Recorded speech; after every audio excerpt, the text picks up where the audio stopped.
Thank you all for being here. It is absolutely great to be back with you here in Lafayette.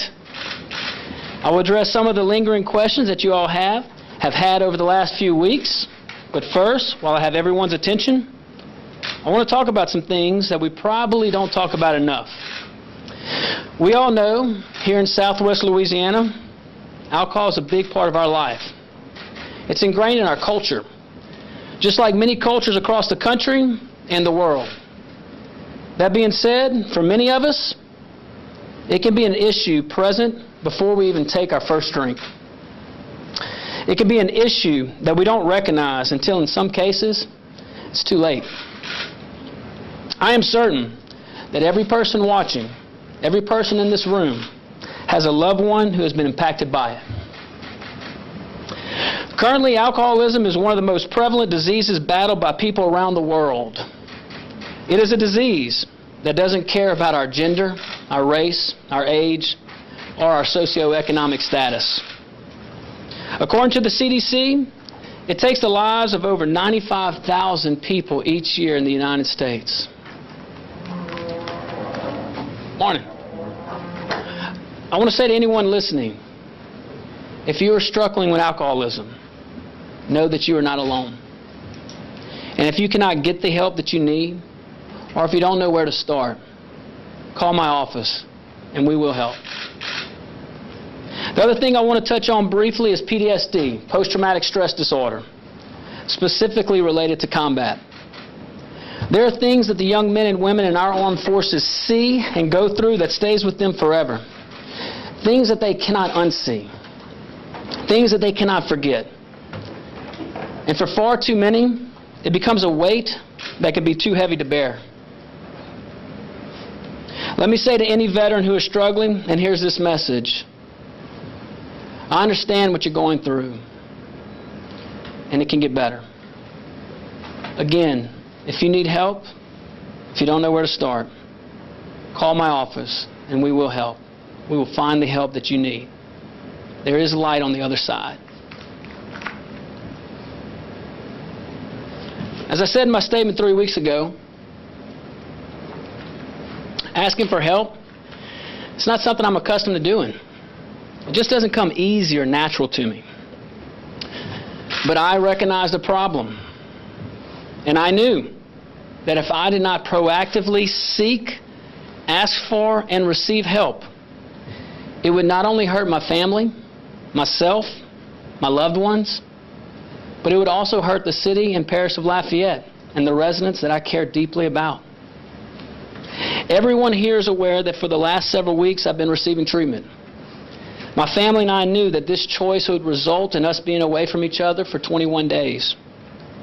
We also know that the 21 days is just the first of many bricks in a solid foundation in a lifelong recovery plan.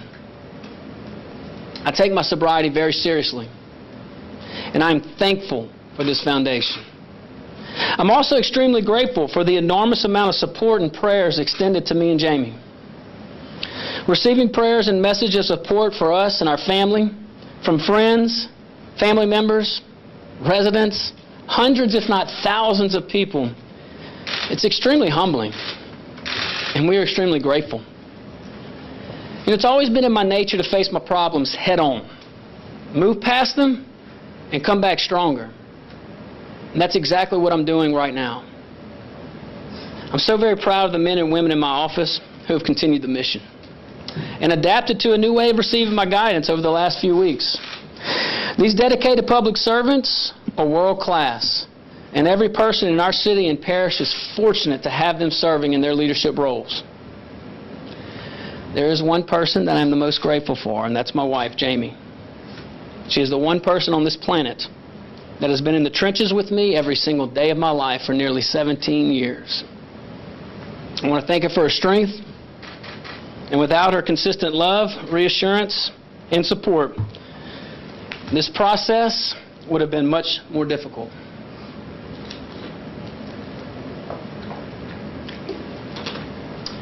When I returned home, I wasn't surprised to see attacks in the media. I get it. We have done things differently in our administration. Our processes have not been status quo. And for good reason. The old way of doing things was inefficient and full of crippling bureaucracy.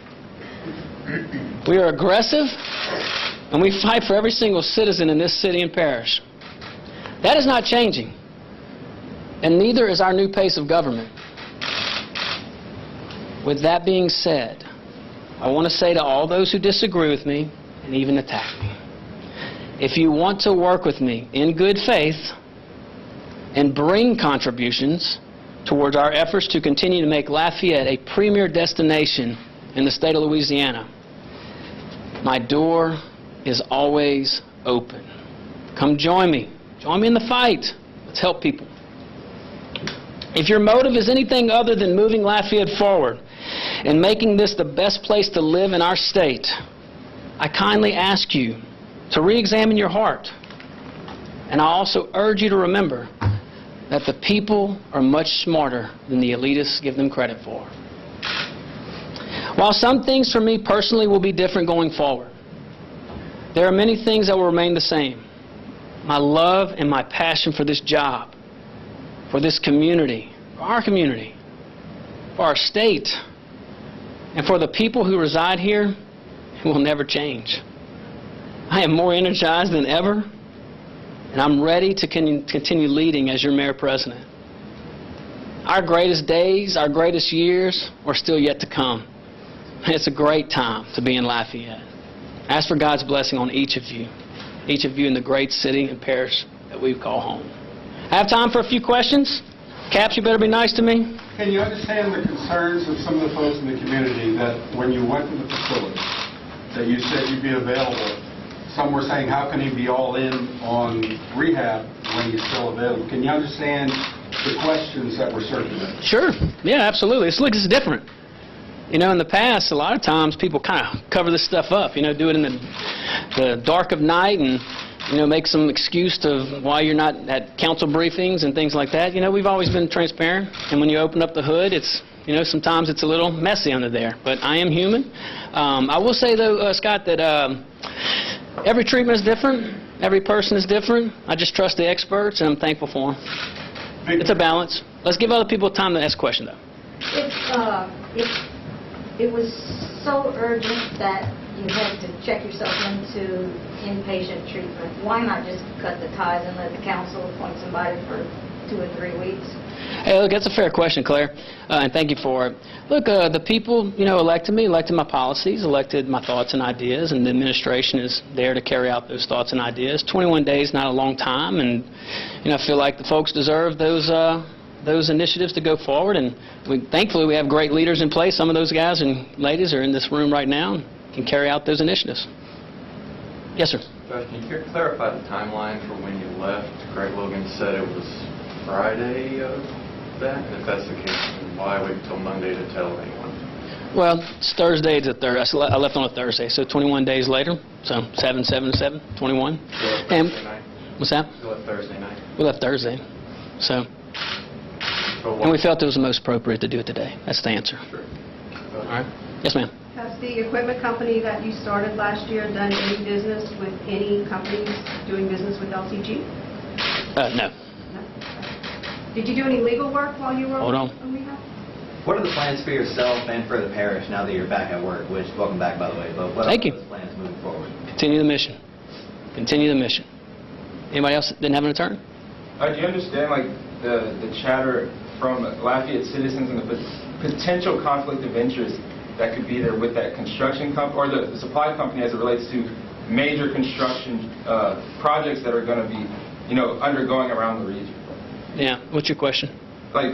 People have been concerned that there could be a potential conflict of interest of our mayor who has the supply company when it comes to then finding these contractors to do these jobs. Yeah, look, anybody that knows me, that's a fair question. So my wife and I started a company. She's majority owner, but it's a community property state. I'm very proud of her efforts, very proud of her leadership, and I've always said there's only one person I wouldn't run against, and that's her, and for right reasons. But I think she's on my side. I hope so. She's here, so thank you. Why did you remove yourself? If you could wait one moment, I appreciate that. So that's very fair, all right, and I think we should address it. Look, anybody that knows me, from when I started my office, to whatever I do. These guys are all familiar with it. Everything must be lawful and ethical. Everything must be lawful and ethical. So, maybe if I wasn't as ethical or whatnot, then maybe we'd be millionaires, but, I still mow my own grass. My grass man, by the way, moved out of town over the weekend. He was 18, had this excuse to go to college. Someone was crying all weekend. I was too inside, but it's okay. Any other questions from new folks? Yes, sir. How is it that you feel that the facility you went to helped you in those 21 days to be a better person? Hey, thank you. Look, I feel like I have a mission. I feel like I have a mission, and part of sobriety effort is to help other folks in the situation. And look, and that's why I appreciate you guys being here. It's important that we talk about this. It's important that we address the issues. There's a lot of people out there that are watching this. They don't know what to do. So I feel like while I learned some tools, and this is just the beginning. 21 days, you're not going to cure anything. Matter of fact, there is no cure. It's very, very similar to diabetes, where there's a lot of behavioral changes. I recognize that. So personally, I feel like we have a lot of tools that we can build on to make myself the best person that I can be, bring my best self forward, not only for me, but for my family, for our constituents. But I feel like God can use me as an example. And all this is possible through Him. It's impossible without Him. And look, people are listening out there, and I hope you are. With my own will, my own volition, my own efforts individually, I can't do this. I cannot do this. It has to take a higher power. It has to take a higher power. So, there's never been a time in my life where I haven't known God or felt that He was present. But man, I was taking that for granted. I really was.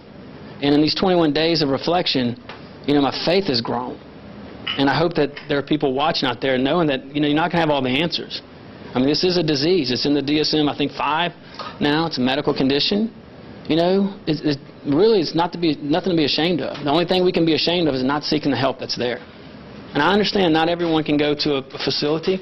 Do the best you can. Call my office, and we will do everything we can to help you. Any other questions we haven't addressed by anyone new? Anybody else? All right. God bless you. I ask for God's blessing on the great city and parish of Lafayette. Thank you for being here. How are you feeling? Great. Josh, can you say where you were?